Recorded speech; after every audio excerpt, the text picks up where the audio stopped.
allí donde reina el bien, siempre aparecerá el mal. Desde siempre, unido irremediablemente a la figura de Dios, aparece la siniestra sombra del demonio, que intenta desviar del camino marcado a los fieles. Las Sagradas Escrituras hablan de cómo el mismísimo Jesucristo tuvo que ahuyentar el espíritu del maligno del cuerpo de sus incondicionales.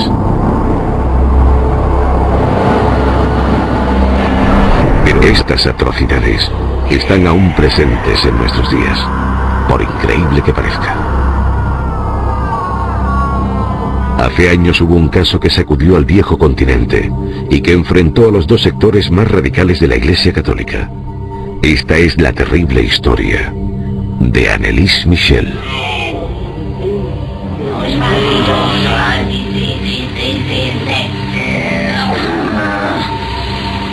Anneliese venía al mundo un 21 de septiembre de 1952 en Leifling, un pequeño pueblo en las entrañas de Bavaria, en la Alemania más conservadora. Sus padres, un carpintero y una ama de casa cuya única cultura era su trabajo, educaron a sus hijos en la más ferviente fe católica, lo que marcaría a la pequeña de por vida. Ya desde que era niña, toda su actitud era de devota. Debido a su enfermedad, se sentía muy próxima a Dios y siempre decía: Dios será siempre lo primero en mi vida. En plena adolescencia llegó el detonante. La joven sufrió unos extraños ataques que contorsionaban su cuerpo y nublaban su mente. La joven escuchaba voces y tenía muy claro de quién eran. El calvario de Anneliese había comenzado. La medicación contra su enfermedad surtía efecto, pero la extraña presencia seguía atormentándola. Sin embargo, sabía que si hacía públicas sus alucinaciones, la gente la tomaría por loca y no lograría su ansiada meta, llegar a ser maestra. Su angustia era tal que trató de lanzar un mensaje subliminal de ayuda, aprovechando un trabajo de universidad. Solo el título era inquietante: Tratando con el miedo. Tras varias peregrinaciones a santos lugares buscando respuestas y soluciones, Anneliese tuvo una reveladora aparición mariana.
Debía hacer frente al peor de los enemigos de la cristiandad, a aquello que le llevaba meses atormentando, al mismísimo demonio.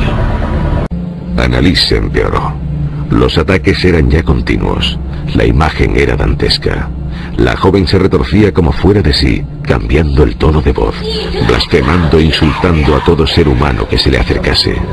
Los padres, cada vez más desesperados, desconfiaban de los médicos y daban credibilidad a la demoníaca versión de su hija.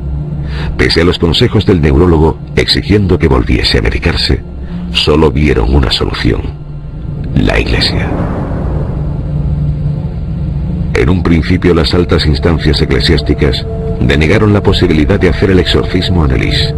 Según ellos, la joven no presentaba ninguno de los síntomas propios que recoge el Rituale Romanum.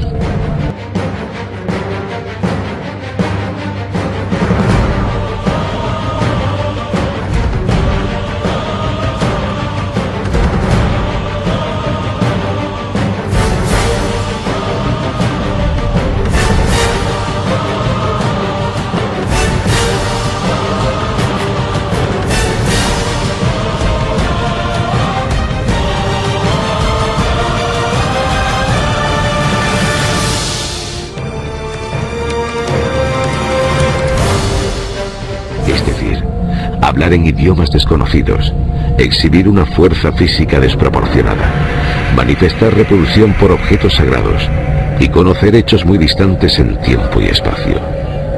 La recomendación fue clara: que siguiese con el tratamiento médico. Tras varios intentos más y un empeoramiento del estado de la joven, en 1975, Joseph Stangl, obispo de Wurzburgo, ordena finalmente que el pastor Ernest Alt le realice el exorcismo. Continuó alrededor de hora y media. Me acuerdo que al terminar, Aldry Arnold dijo: «Ok, es hora de hacer una pausa», para que Anneliese descansara. De repente, ella empezó a gritar: «¿Descansar? Aquí no se descansa. Esto continúa sin parar». Durante varios meses, la joven fue sometida a sesiones de hasta 7 horas diarias. Los testigos que las presenciaron hablaban de sucesos aterradores, giros inconcebibles en un ser humano, convulsiones de una fuerza tal que tenían que atarla a la cama y ser sujeta por 3 personas. Y lo más sorprendente de todo, varios demonios que se manifestaban a través de la boca de la joven. Caín, Judas Iscariote, Lucifer, Nerón o Adolf Hitler estaban dentro de Anneliese. Hubo una ocasión, era el 31 de octubre de 1975, en que se manifestaron 6 demonios, que incluso se dieron nombres a sí mismos. El procedimiento con estos 6 demonios duró unos 40 minutos. Aún hay más. El suceso fue aprovechado por el sector más conservador de la Iglesia para hacer propaganda en contra de las reformas aprobadas en el Concilio del Vaticano II. Según estos, Anneliese Michel fue elegida por Dios para purgar los pecados de la corriente más renovadora de la Iglesia.